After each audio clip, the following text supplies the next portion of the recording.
सभी को सादर प्रणाम। मैं Soni Singh, national association for the blind Ayodhya UP से। दोस्तों, आप सभी का सोनिया सिंह NAB अयोध्या चैनल में स्वागत है।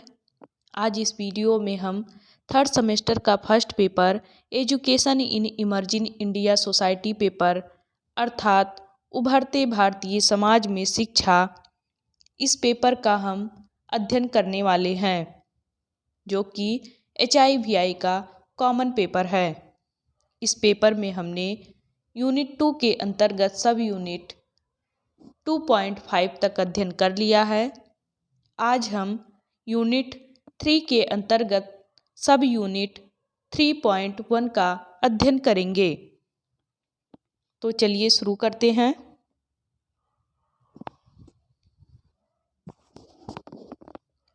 यूनिट 3 के अंतर्गत सब यूनिट 3.1 है हमारा शिक्षा के अभिकरण अर्थात शिक्षा के साधन के बारे में आज हम अध्ययन करने वाले हैं। तो सबसे पहले हम शिक्षा के साधन क्या हैं इसके बारे में अध्ययन करेंगे।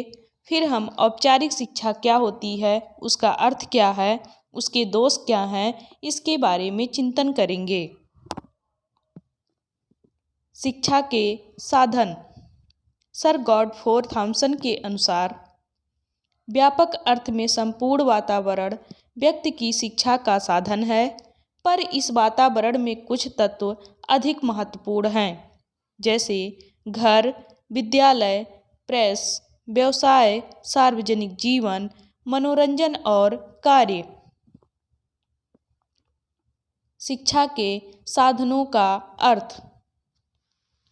साधन अंग्रेजी शब्द एजेंसी का हिंदी रूपांतरण है। एजेंसी का अर्थ है एजेंट। एजेंट से तात्पर्य उस वस्तु या व्यक्ति से होता है जो कोई कार्य करता है या प्रभाव डालता है।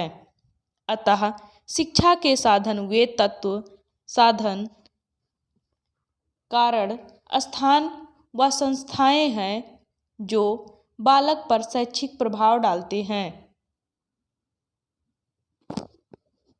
शिक्षा के साधनों के अर्थ को स्पष्ट करते हुए V.O. भाटिया ने लिखा है, समाज में शिक्षा के कार्यों को करने के लिए अनेक विशिष्ट संस्थाओं का विकास किया है।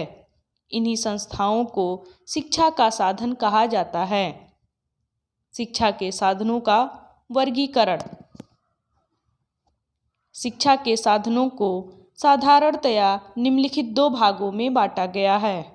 नंबर 1 औपचारिक तथा अनौपचारिक। नंबर 2 सक्रिय तथा निष्क्रिय साधन। औपचारिक साधन। शिक्षा के औपचारिक साधन एक निश्चित योजना के अनुसार होते हैं। इसका प्रयोग बालक के आचरण को रूपांतरित करने के लिए किया जाता है। इसके निश्चित नियम होते हैं और इनकी देखभाल निपुण व्यक्ति द्वारा किया जाता है। इसके अंतर्गत विद्यालय, पुस्तकालय, संग्रहालय आदि आते हैं। के अनौपचारिक साधन। शिक्षा के अनौपचारिक साधनों का विकास स्वाभाविक रूप से होता है।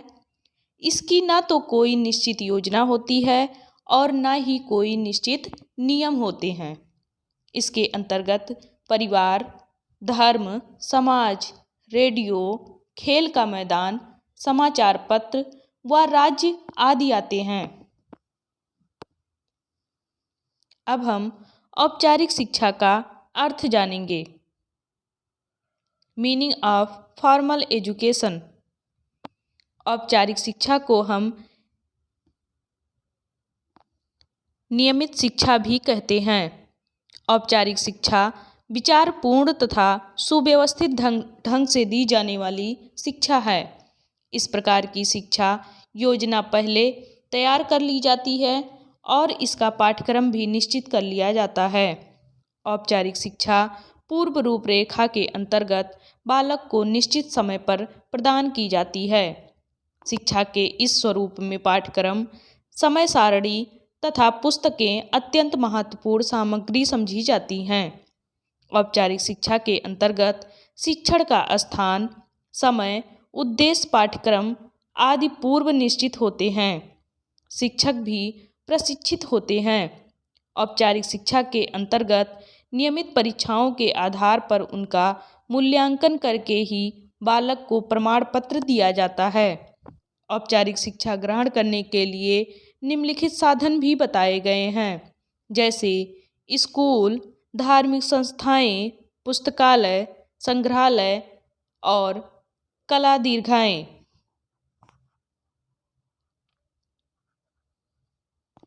औपचारिक शिक्षा के दोष। ऐसे शिक्षा के साधनों के द्वारा छात्रों को सीमित ज्ञान प्रदान किया जाता है। इन साधनों के द्वारा छात्र का स्वाभाविक विकास नहीं हो पाता, क्योंकि अनेक बंधनों का पालन करना होता है। इन साधनों द्वारा पुस्तकीय ज्ञान पर अधिक बल दिया जाता है। निष्क्रिय साधन। निष्क्रिय साधन वे हैं जिनका प्रभाव एक तरफा होता है। इस प्रक्रिया में एक पक्ष सक्रिय होता है, दूसरा पक्ष निष्क्रिय होता है। इसके अंतर्गत सिनेमा, टेलीविज़न, समाचार पत्र व प्रेस आदि आते हैं।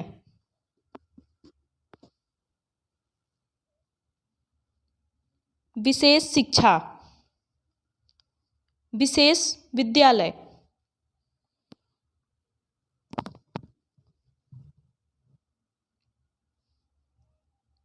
विद्यालय में सभी बालक एवं बालिकाएं सामान्य स्तर के नहीं होते हैं।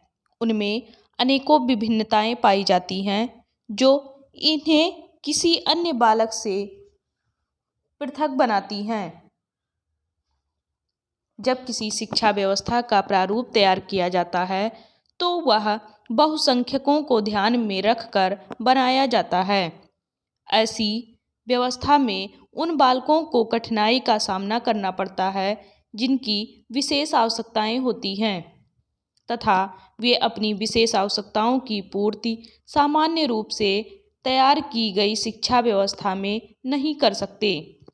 ऐसी स्थिति में एक ऐसी शिक्षा व्यवस्था का चयन करना आवश्यक हो जाता है जो विशेष आवश्यकता वाले बालकों की आवश्यकता को पूर्ण कर सकें।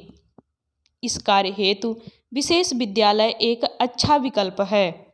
विशेष विद्यालय में किसी एक विशेष वर्ग की आवश्यकता अनुसार संसाधन जुटाए जाते हैं, जिससे बालक की समस्त विशिष्ट शैक्षिक उद्देश्यों की पूर्ति सुनिश्चित हो सके। वास्तव में विशेष शिक्षा दृष्टिबाधित बालकों को शिक्षा का आधार प्रदान करने की दृष्टि से एक महत्वपूर्ण कदम है, जिसमें विशेष प्रकार से निर्मित अनुदेशन द्वारा उनकी विशिष्ट आवश्यकताओं को पूरा किया जाता है। दृष्टिबाधित बालकों की विशेष शिक्षा हेतु विशेष विद्यालयों में निम्न सुविधाओं की व्यवस्था होनी चाहिए, जैसे नंबर 1 उचित अनुदेशन विधियाँ, नंबर 2 विशेष उपकरणों की व्यवस्था, नंबर 3 पूर्ण प्रशिक्षित अध्यापकों की उपलब्धता, नंबर 4 विशेष कक्षा व्यवस्था, नंबर 5 पाठ्य सहगामी क्रियाओं की व्यवस्था, नंबर 6 बाधा मुक्त वातावरण, नंबर 7 प्रत्यक्ष तथा अप्रत्यक्ष सेवाओं की व्यवस्था, नंबर 8 बहुविकलांग बालकों की विशेष आवश्यकताओं की पूर्ति हेतु व्यवस्था।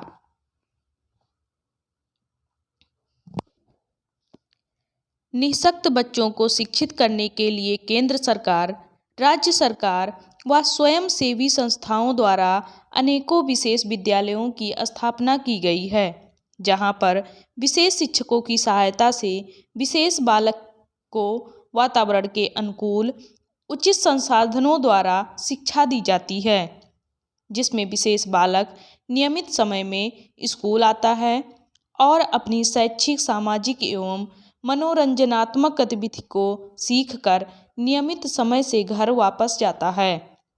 विशेष स्कूल में बालक को शैक्षिक क्रिया के साथ साथ पूर्व व्यावसायिक क्रिया का भी प्रशिक्षण दिया जाता है। प्रमुख विशेष विद्यालय जो कि इस प्रकार से हैं।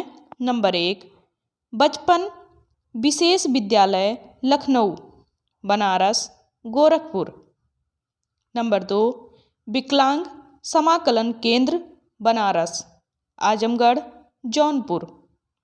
नंबर 3, मानसिक बालिकाओं हेतु विशेष विद्यालय लखनऊ, इलाहाबाद।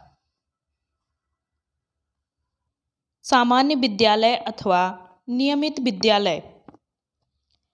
नियमित विद्यालयों का तात्पर्य ऐसे विद्यालयों से है जहां सामान्य तथा विशेष बच्चों को एक साथ समावेशित करके शिक्षा प्रदान की जाती है।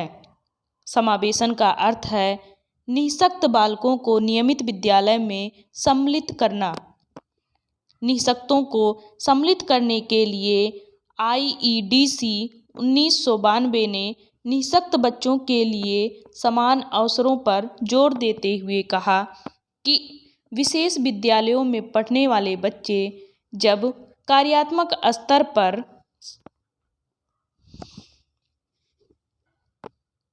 संचार और दैनिक जीवन की कुशलताएं हासिल कर लेते हैं या प्राप्त कर लेते हैं, तब उन्हें सामान्य विद्यालयों में शामिल कर लिया जाता है। समावेशी शिक्षा के सिद्धांत के अनुसार सभी बच्चों को नियमित विद्यालयों में दाखिल किया जाना जब तक कि ऐसा न करने के लिए कोई विशेष कारण न हो। शब्दपूर्ण समावेशन का अर्थ है कि बच्चा अपने स्थानीय मुख्य धारा के विद्यालय में जाकर अपनी आयु के उपयुक्त कक्षा में अधिकांश पाठ्य अपने सहपाठियों के साथ ही पढ़े। प्रत्येक जिले में राज्य सरकार द्वारा सामान्य विद्यालय खोले गए हैं जहां पर नियमित रूप से बालक को शिक्षा प्रदान की जाती है और सामान्य अध्यापकों को विशेष प्रशिक्षण भी दिए जा रहे हैं। किंतु वर्तमान समय में सर्व शिक्षा अभियान के अंतर्गत सभी प्रकार के विकलांग बच्चों को या बालकों को इन स्कूलों में जोड़कर बच्चों को मुख्य धारा में लाने के लिए विशेष शिक्षकों, भ्रमणकारी शिक्षकों, सामान्य शिक्षकों द्वारा शिक्षा दी जा रही है। किंतु इससे समयबद्धता प्रभावित हो रही है, जबकि सामान्य बच्चों की शिक्षा में अध्यापक नियमित रूप से अनुशासन बनाकर सामान्य बच्चों को शिक्षा प्रदान करता है। इस प्रकार की शिक्षा व्यवस्था राज्य सरकार द्वारा की गई है।